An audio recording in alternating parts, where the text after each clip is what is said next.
Olá, pessoal, muito bem-vindos. Eu sou Alisson Silva, eu sou o CEO da Choose Med Academy. Nós vamos falar hoje sobre um tema muito importante para a prática de vocês, seja você que é acadêmico de medicina, seja você que é médico já formado, que é um tema importantíssimo na nossa prática, que é a comunicação não violenta. E hoje nós trouxemos aqui uma especialista no assunto, que é a doutora Gabriela Khrushchevsky, que também é cirurgiã geral e especialista em medicina intensiva. E hoje ela trabalha também com a parte de feridas. Eu gostaria que ela falasse um pouquinho, se apresentasse, por favor, doutora Gabriela. Olá, eu sou Gabriela Khrushchevsky, sou médica especialista em cirurgia geral e também em terapia intensiva, mas há 10 anos eu lido com pacientes que têm lesões de pele. E hoje estamos aqui nesse bate-papo sobre comunicação não violenta. A Alisson falou muito bem que serve para todas as áreas, na verdade, serve para a área de saúde, né? Para quem trabalha, serve para todo mundo e é um tema muito importante para nós da área de saúde. Exatamente. Como a doutora Gabriela acabou de falar, a comunicação violenta, ela pode ser usada, né, esse conceito no nosso dia a dia, na nossa relação familiar e tudo. Nós vamos falar mais especificamente na área da saúde, da medicina. Então, doutora Gabriela, por favor, eu gostaria que a senhora falasse o que é a comunicação não violenta. Eu vou começar falando de uma fase que eu acho muito importante que a gente lembre, né, nesse podcast, que as palavras, elas moldam a realidade que nós vivemos. Isso, para mim, é muito importante quando a gente vai falar de comunicação não violenta. A comunicação não violenta, na verdade, é um método, né, que foi criado por Marshall Rosenberg, que ele tem algumas coisas, ele traz nele. Primeiro, o princípio da empatia, tá? Que eu acho que é muito importante. Da compreensão do outro. E com isso, você fazendo conexão. Então, essas três coisas é o método que ele criou.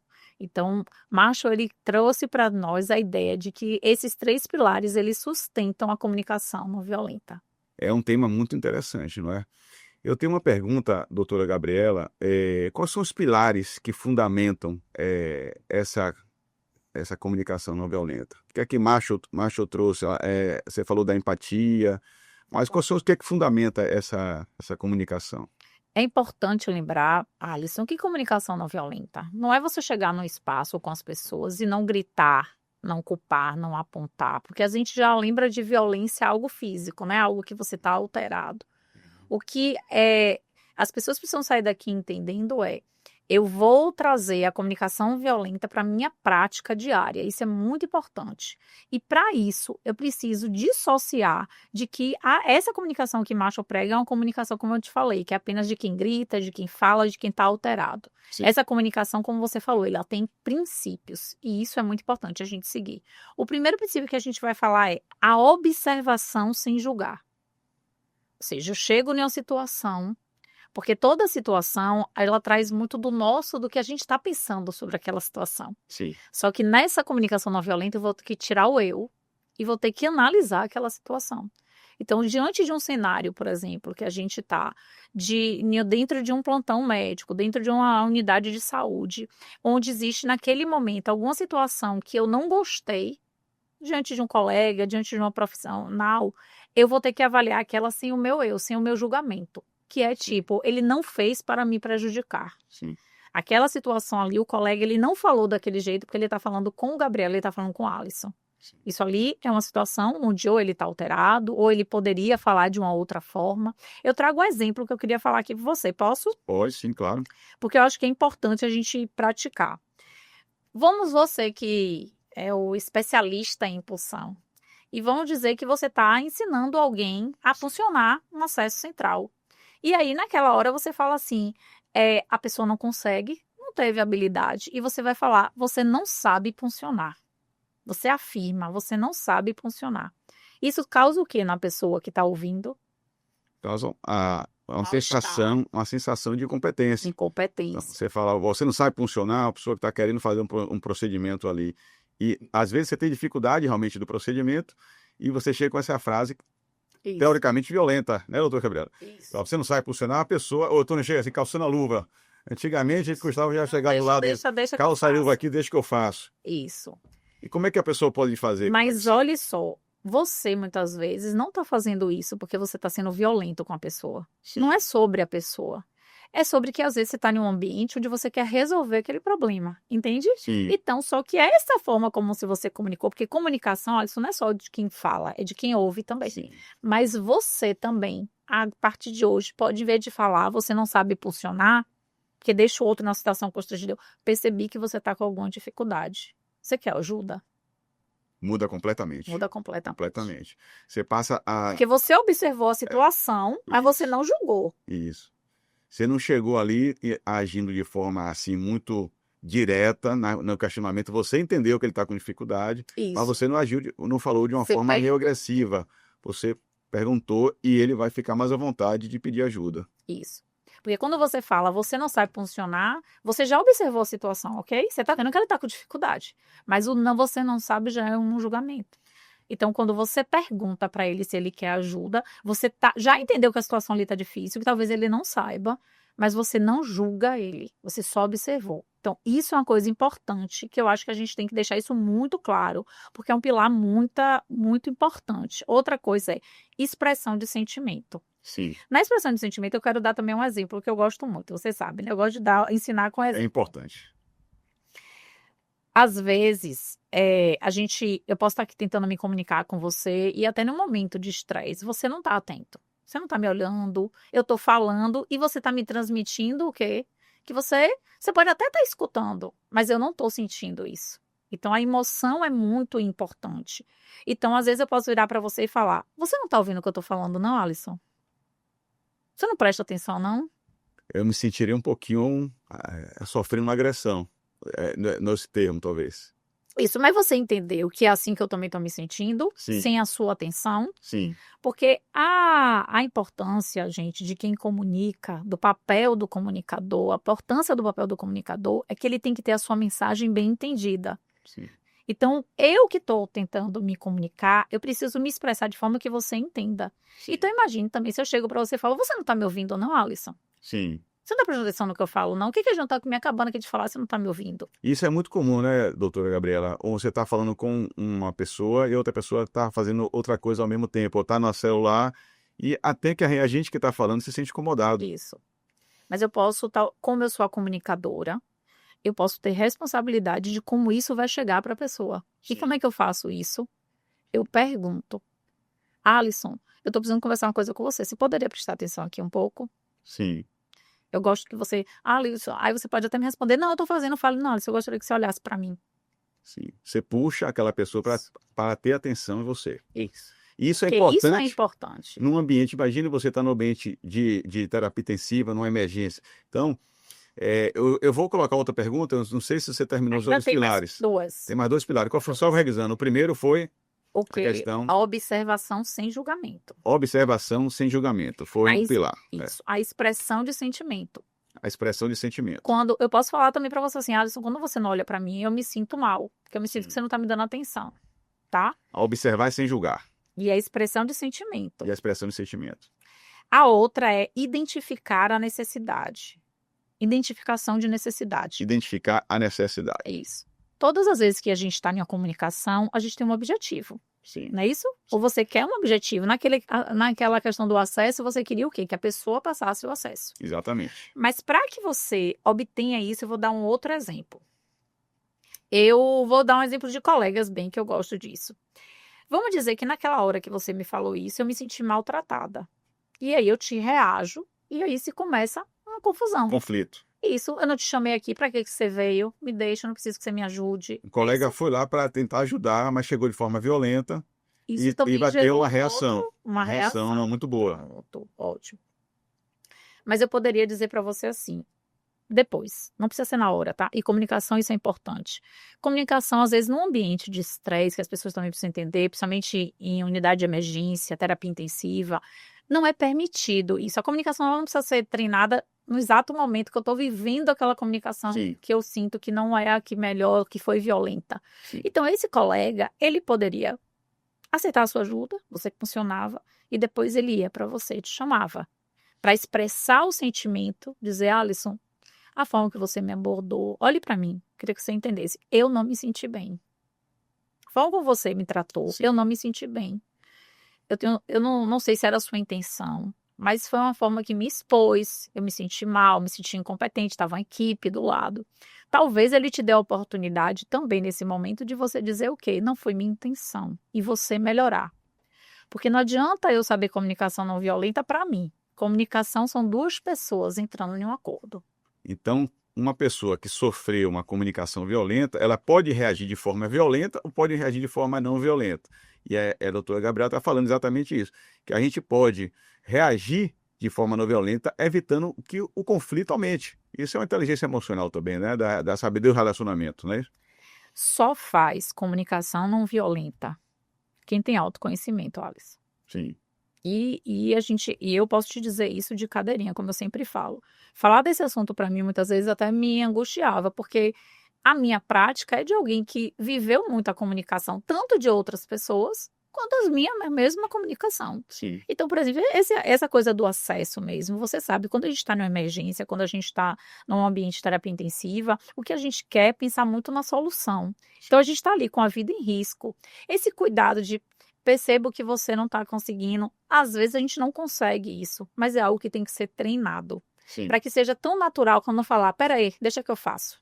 Sim. Entende? Sim. Então, a comunicação não violenta também faz parte de um hábito. E hábito é o quê? Treinamento.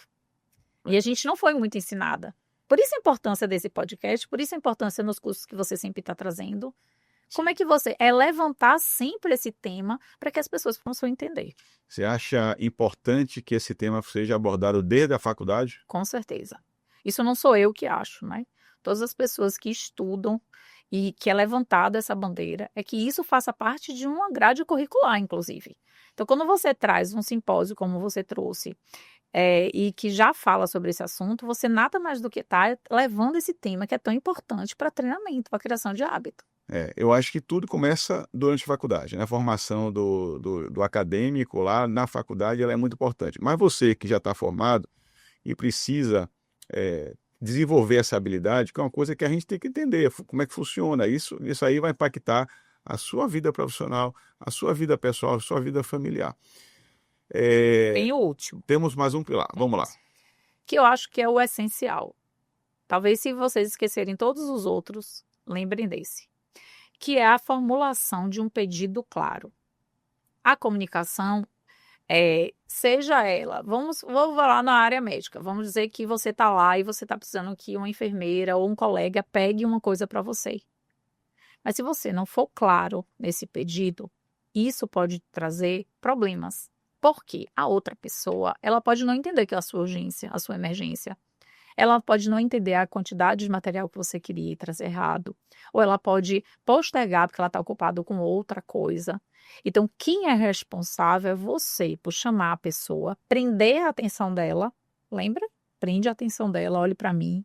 Fulano, eu estou precisando que você pegue essa quantidade de medicamento agora ou daqui a 10 minutos e me traga, porque eu vou precisar usar em tal procedimento. Você não ir pode impactar. Tudo bem para você nesse momento? Tudo bem. Uma coisa que é importante também na comunicação é você checar se a outra pessoa está te ouvindo. Porque eu posso falar. Eu posso ter um pedido claro, eu posso falar sem um julgamento, observar sem julgamento, eu posso expressar meus sentimentos, já estou fazendo a revisão aqui. Sim. Mas chegando na hora, eu posso não conseguir ter essa clareza e a certeza do que o outro ouviu. Às vezes é necessário você perguntar, você entendeu o que eu te falei? É verdade, Gabriela. A gente costuma, às vezes, falar uma coisa, somente estar numa sala de cirurgia ou numa emergência, a pessoa, às vezes, não ouve o que você falou, ou então, às vezes, não entende. Aí, quando ela volta com outra coisa. Ela costuma, não, eu pedi não foi esse dreno aqui, eu pedi foi outro dreno. Então, a pessoa não estava ali dispersa. E imagine isso na parada cardíaca. Você fala a uma pessoa, faz aqui uma adrenalina. E a enfermeira não ouviu, adiantou. Então, o que você está falando é uma coisa muito importante, que eu acho que é a questão do double check. É você falar e a pessoa falar que ouviu, que entendeu, né? E você ter a certeza que a comunicação foi eficaz nesse momento. Então, eu vou só revisar aqui. Importante. O primeiro princípio, então, é a observação sem julgamento. O segundo, a expressão dos sentimentos. A outra é a necessidade, o que eu preciso. E a quarta, então, é a clareza na minha informação, tá? Sim, Então, isso é muito importante, fazer pedidos claros. sim. Doutora Gabriela, a comunicação violenta, ela pode impactar a relação médico com paciente? Com certeza. A comunicação não violenta pode impactar qualquer tipo de relação. Quando a gente está falando de saúde aqui, eu acho que algo que é muito prudente hoje a gente pensar é o seguinte: quais são lá atrás, o que que eu falei? Quando o Marshall ele, né, falou desse método, que é um método, então ele coloca esses pilares. Na verdade, os princípios são o que a gente falou, Sim, mas os pilares são baseados, como eu falei, conexão, empatia. Quando ele coloca isso, ele quer praticar uma coisa que a gente, na verdade, está perdendo muito. E eu acho que você vai concordar comigo, uma escuta ativa. sim, Então, por que comunicação não violenta ela é importante na minha prática médico-paciente?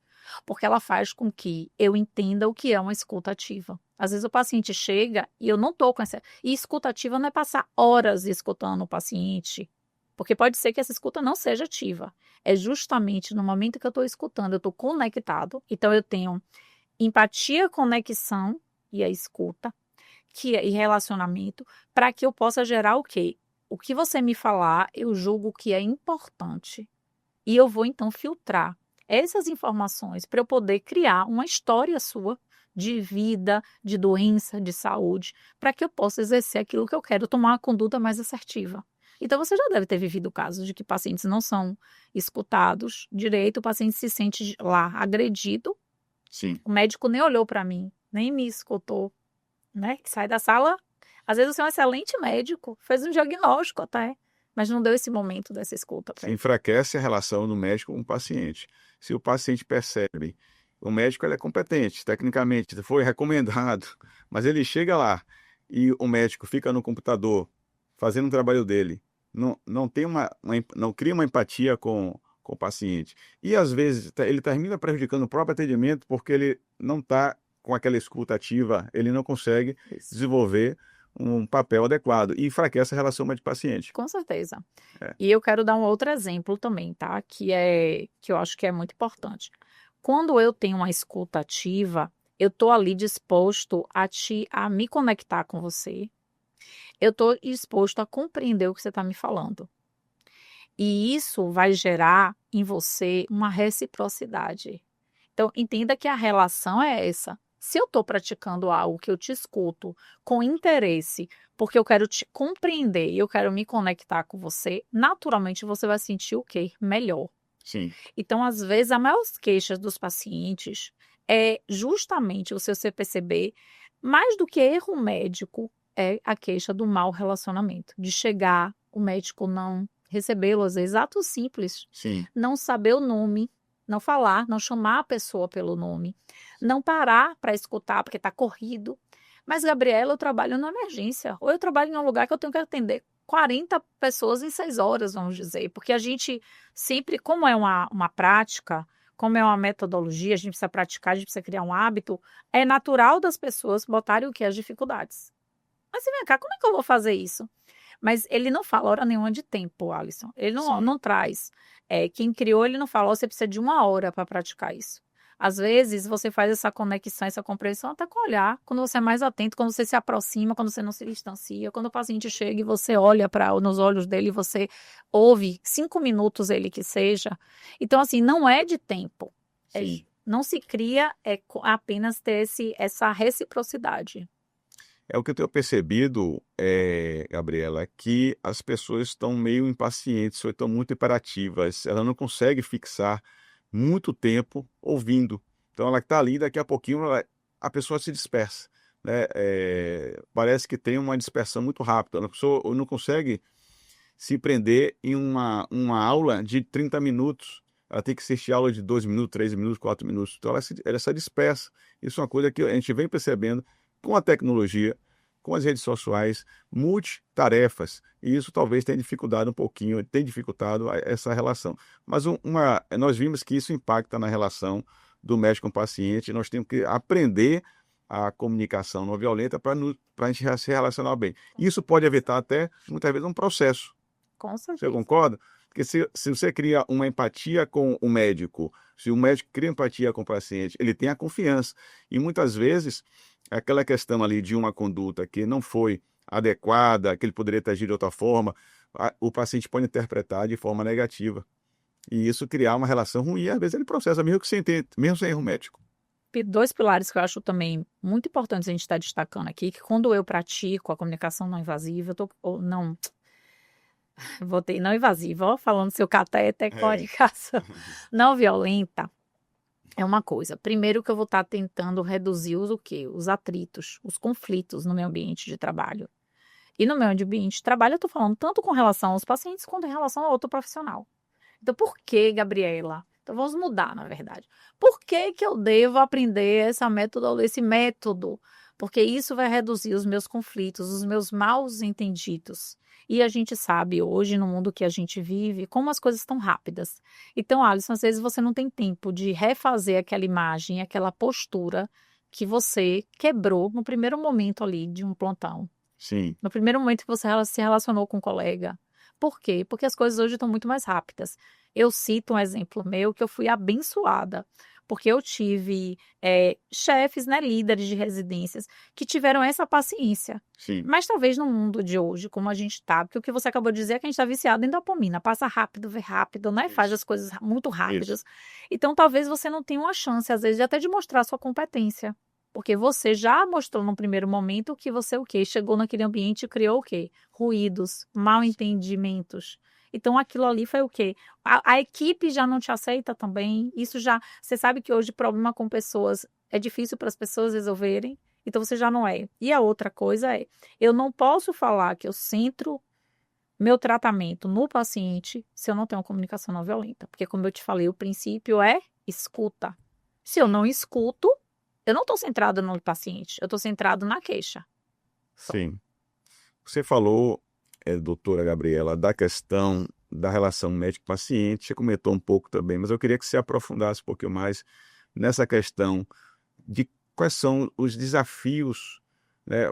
Fala para aquele colega que está dando plantão na emergência, para ele implementar esse tipo de comunicação. O que é que ele quais são os desafios para ele fazer no dia a dia? Como ele pode tentar melhorar esse. Vamos dizer que tem uma pessoa que ela termina sendo grosseira, porque às vezes está naquele ambiente crítico ali, fala, a gente pega ali, a gente precisa ali daquele material, e ele tem aquela relação. Qual o desafio no ambiente de emergência, né, ou ambiente de terapia intensiva, que pode dificultar isso, e como ele pode estar melhorando isso daí?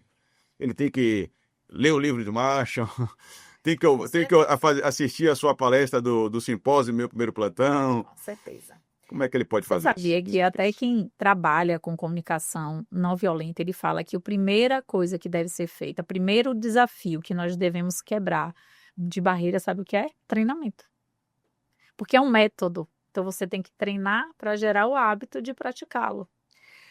Outra coisa é que você tem que justamente parar, você não é uma vítima. Né? A comunicação não violenta, ele não veio para vitimizar. Não tem uma vítima e um sujeito, ou seja, aquele que fala mal e você que recebe, coitadinho. Sim. A comunicação é responsabilidade de duas pessoas. Então, você tem que ser treinado e você tem que praticar e você tem que entender também esse papel. Então, você tem que se resistir aos ambientes. Você tem que criar uma resiliência. Porque senão você vai estar sempre culpando o outro e culpando o ambiente que você está. Mas é o ambiente que... E a terceira coisa que eu acho muito importante que eu queria falar aqui é que as empresas, os hospitais, os lugares, a gente vai estar indo de encontro a uma cultura, muitas vezes, organizacional. Então, volta ao segundo. Você tem que ter resiliência, você tem que acreditar naquilo e você tem que começar a praticar. Quantas coisas de quando você era estudante, você era residente, não eram colocadas em práticas? E hoje você vê. E a gente já sabia que seriam melhores. Né? Então, é justamente a nossa resistência, a nossa resiliência nessa construção dessa cultura nova é que vai fazer com que isso mude. E para isso a gente precisa ser treinado, a gente precisa participar, a gente não precisa... Uma coisa que eu queria deixar bem clara é que às vezes a gente acha que uma aula de CEPS é mais importante do que uma aula de comunicação. Mas se você não se comunicar bem, e comunicar bem não é falar bem, você às vezes não consegue atingir o seu objetivo, você sabe que numa emergência, qual é O que é muito importante num paciente sepsis grave quando chega? É o tempo do quê? Do antibiótico. Se você não sabe se comunicar, ter uma equipe do seu lado, você prejudica o seu paciente. Você não vai obedecer isso. É verdade. E assim, falando um pouquinho da realidade do mercado médico. Quando a gente formou, né, eu formei antes de você, tinha uma realidade. Hoje a realidade é totalmente diferente.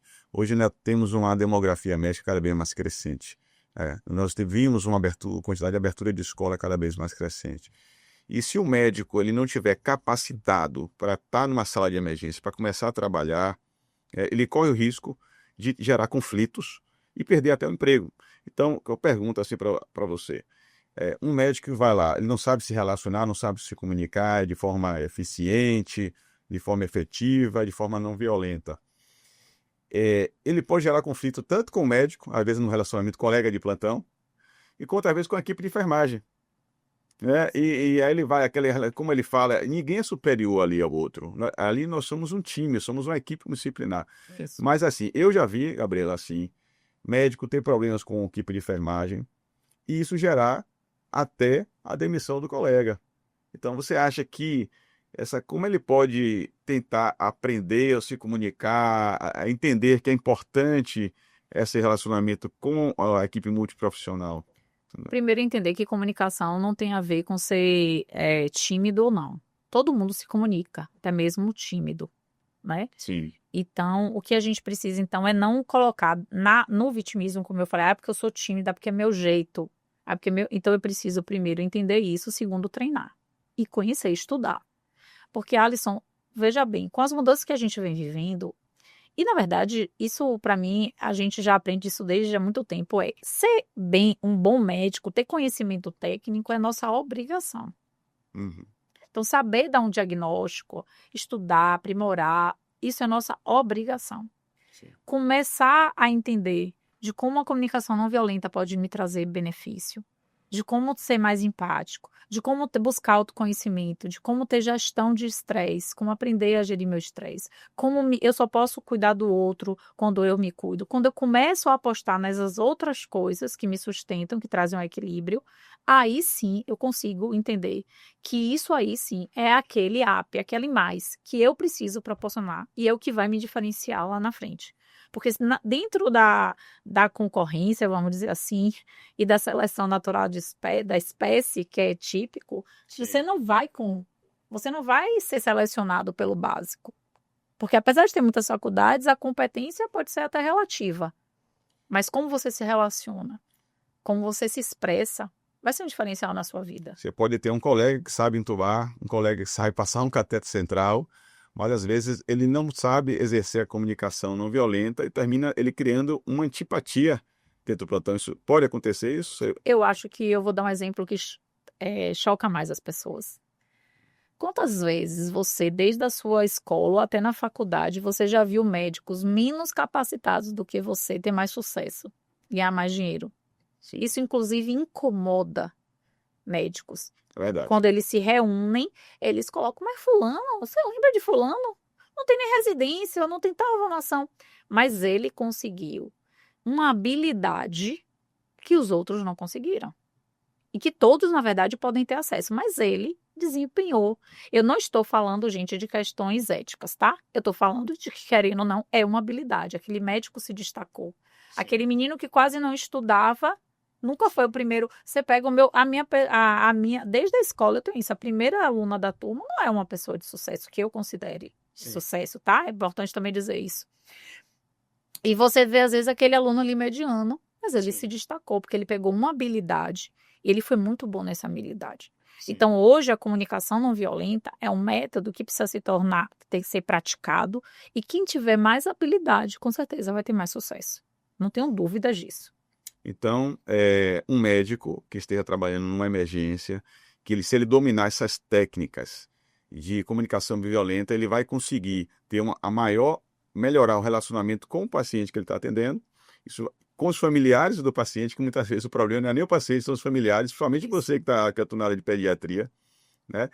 Ele vai melhorar o relacionamento dele com a equipe de enfermagem, então ele vai ficar o cara bom do plantão. E ele vai fazer algo que eu acho que é mais importante de tudo, que a gente às vezes se esquece. Ele vai ter melhor relacionamento com ele mesmo. A gente sempre pensa, para eu me relacionar bem com o outro, olha, eu só preciso estar bem comigo mesmo. É por isso que a comunicação não violenta, ela desperta muitas coisas. Porque às vezes é o que eu te falei, você não tá indo pro seu colega com raiva. Você não tá gritando porque você tá com raiva dele. Você não tá falando, você não sabe, não, deixa que eu resolva, porque você acha que ele é péssimo ou você tá querendo dar uma indireta. Às vezes as circunstâncias, elas vencem. O que a gente hoje está precisando praticar é como é que eu lido com isso que a gente não foi ensinado, mesmo nas circunstâncias de estresse, mesmo nas circunstâncias onde eu estou vulnerável, como é que eu consigo trazer esse método para o meu dia a dia? Porque é isso que a gente tem que diferenciar. O estresse vai estar ali. As situações difíceis vão estar ali. As culturas organizacionais que não apostam em comunicação não violenta vão estar ali. Colegas que não estão nem aí para a comunicação violenta vão achar isso é uma coisa de gente besta, vão estar. Mas como é que eu primeiro preciso olhar para mim, desenvolver meu autoconhecimento, entender como isso vai ser importante para mim, e a partir daí eu vou investir meu tempo, meu dinheiro, meu estudo, e vou aprender e vou praticar, e eu vou sair bem comigo mesmo, antes de estar bem com qualquer pessoa. Bacana, bacana. A gente vai ter aqui um público de estudantes de medicina, acadêmicos, que vão ouvir esse podcast, esse videocast. Vamos ter público também de médicos, né, recém-formados e médicos que estão formados há 10, 20, 30 anos. E você acha que seria mais importante um médico que está formado há mais tempo, ele parar para rever essas condutas dele, porque às vezes ele está mais difícil de modelar, de conseguir construir, ou todo mundo é importante a aprender isso? E você acha que o médico que está mais tempo, ele vai ter mais resistência de tentar melhorar essa comunicação? Depende. Aí eu falo depende, porque esse tudo na vida é gerado por uma necessidade, viu o que ele falou? Você tem que ajustar suas necessidades. Talvez esse médico que já tem um longo tempo de caminhada, ele não veja necessário, ele nem precise fazer esse ajuste mais. Mas seriam para todos. Agora, a necessidade talvez não seja para todos. Então, é importante para todos, mas talvez não seja necessário para todos. Porque depende da realidade de cada pessoa. Agora, o que a gente não pode confundir, eu queria deixar bem claro isso, eu quero até trazer um exemplo para você, de fora da área de medicina, mas que vai ajudar, é que comunicação não violenta não é ser simpático, não é ser gente boa. Porque a gente tem um médico gente boa Sim. no plantão, mas muitas vezes ele não é claro nos pedidos. Só que nós vimos de uma cultura também que entende que essa comunicação é falar manso, é falar baixo, é ser gente boa, é levar lanche no plantão. Não é isso. É um método. Então eu posso falar com clareza, com expressão, sentimento, mas falar do meu jeito, no meu tom de voz, da minha forma, porque não é para mudar o outro, é para adequar determinados, porque eu preciso alcançar aquele objetivo com você. Se eu falar para você, sai, você não sabe, ali eu já crio um monte de rusgas na nossa relação desnecessárias. Por isso que eu vou me moldar e vou falar, eu percebi que você está com dificuldade, você quer ajuda? Então não é porque eu sou grossa e vou passar a ser gente boa, não. É porque eu necessito disso para construir relações melhores. E aí eu vou dar um exemplo de uma palestra que eu assisti uma vez que ele falou assim, que ele estava falando, né, dando uma palestra, Sim. e veio uma menina da limpeza e começou a limpar. Ao mesmo tempo que ele estava na palestra, e aquilo ali desconcentrava ele, desconcentrava as pessoas. Às vezes ele abatia a vassoura no lugar, tal. E aí chegou uma hora que ela percebeu que ela estava incomodando ela e ela perguntou: eu estou te incomodando? Ele falou: você está me incomodando, eu gostaria que você saísse. O que ele fez? Ele foi claro, expressou o sentimento, você está me incomodando. Ele foi claro. Mas se você levar, ele obedeceu a comunicação não violenta. Sim. Só que para quem acha que comunicação violenta é meiguice, é ser, oh, meu amor, por favor, você poderia parar um minuto, me dar uma licença, não é isso. Ele não julgou por ela estar ali. Tá? Ela observou, está me incomodando, ela precisa, ele veio e expressou o sentimento dele. Está me incomodando, não está bem. Sim. E ele foi lá e deu um comando claro. Eu gostaria que você saísse. Então, eu trago essa frase porque eu acho que ela resume muito bem É, o que a gente está construindo aqui. A é. comunicação violenta é isso. A comunicação violenta, então, não é você não ser apenas não violento, é você ter uma eficiência, atingir aquele objetivo que você precisa no seu plantão ou onde você estiver. Isso faz muita diferença, né? E outra coisa, né? Eu fiz um curso uma vez que a gente falava de comunicação, e aí uma coisa que eu aprendi lá, que eu achei muito importante geralmente, quando eu falo uma coisa para você, tipo, Alisson, você não viu minha mensagem que eu te mandei ontem? Ou Alisson, você não prestou atenção naquilo? Quando eu vou para essa mensagem, a errada sou eu. Você sabe por quê? Porque, como eu falei aqui no início, o comunicador ele tem obrigação de entregar a sua mensagem e que o outro entenda. Então isso acontece muito com o WhatsApp. Você já deve ter passado isso. Sim, Você pensa que respondeu, ou você falou de um jeito a pessoa entendeu o outro, ou você na verdade mandou uma mensagem achando que era um jeito a pessoa. Então, é obrigação sua como um comunicador entregar aquilo que você quer, checar que o outro entendeu, levando em consideração os métodos, esse método de perfeito, Rottenberg e Marshall. perfeito. Pessoal, isso aqui tá sendo muito interessante, muito importante. Deem valor a isso, né? Esse tipo de aprendizado, porque isso vai fazer diferença na sua prática médica. E se você quiser aprofundar essa aula, eu vou colocar o link do simpósio Meu Primeiro Plantão, onde temos a palestra da doutora Gabriela, foi uma palestra fantástica, uma palestra mais prolongada, que ela explica passo a passo esse método. Nós estamos perto, doutora Gabriela, de acabar. Vamos aqui ver mais uma última questão. Eu queria que você comentasse o que papel a autoconsciência desempenha na prática da comunicação não violenta para os profissionais de saúde, em geral. O papel da autoconsciência é importante, é importante no desenvolvimento dessa técnica? Na verdade, é fundamental. Não existe, como eu falei, não existe comunicação não violenta sem autoconhecimento, sem autoconsciência. Até para a gente tá. Se um dia você não acorda hoje falando eu quero praticar comunicação não violenta, você ao longo você vai vendo o impacto da sua comunicação, do que você consegue, do que você entrega, de como você lidera e de como as pessoas contribuem no seu dia a dia. Se você é uma pessoa que lidera, e todos nós lideramos, podemos, não todos nós ter um perfil de liderança, mas todos nós lideramos, porque quando a gente está em um plantão, a gente é um líder, como médico, de uma equipe. Então, naquele momento, eu preciso entender que tudo que eu falar vai reverberar, ou seja, vai mover aquela equipe numa dança mesmo, e que quanto mais harmônica, melhor. Então, você sente isso quando você chega no seu plantão e você vai começar a se perguntar: isso aqui é como eu quero que meu plantão esteja? É assim que eu quero que as pessoas me vejam, me ouçam, me escutem?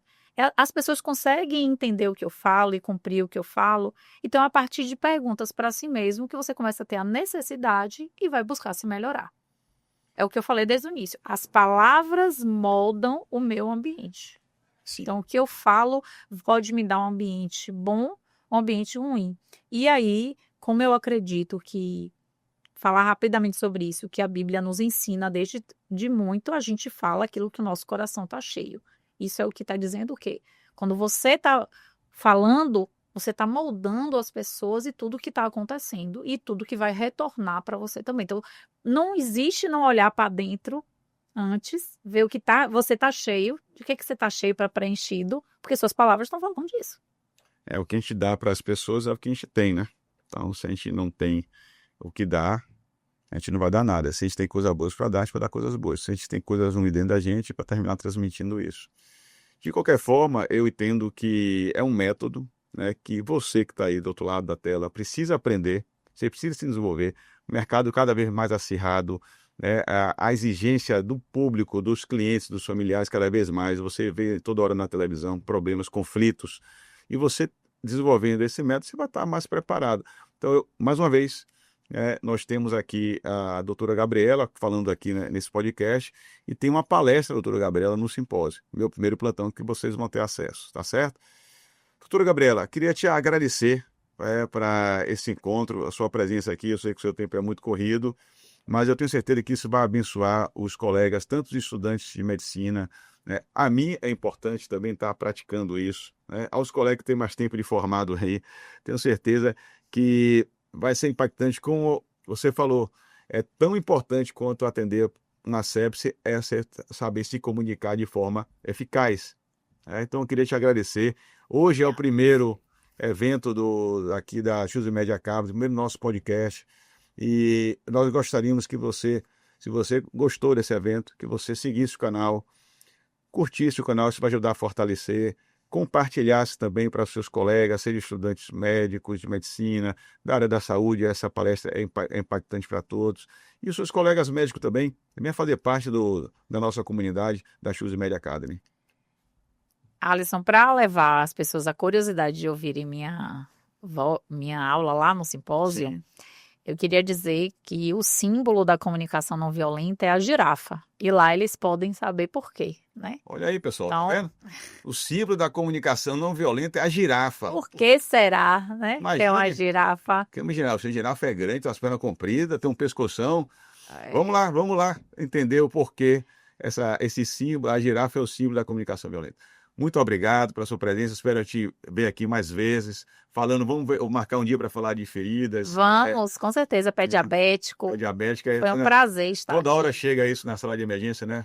Com certeza, a gente vai desmembrar isso e é um prazer estar aqui, é um prazer estar falando sobre isso com vocês e saibam, quem está aqui na mesa, eu e você, na verdade somos os que mais temos que praticar para dar exemplo. Com certeza. Então a gente fala para rever e aprender e eu tenho certeza que vocês vão adorar essa aula do simpósio. Vão lá, embora se conectar, porque o mundo hoje é de conexões. Sim. Muito obrigado a vocês aí que estão assistindo. Um abraço.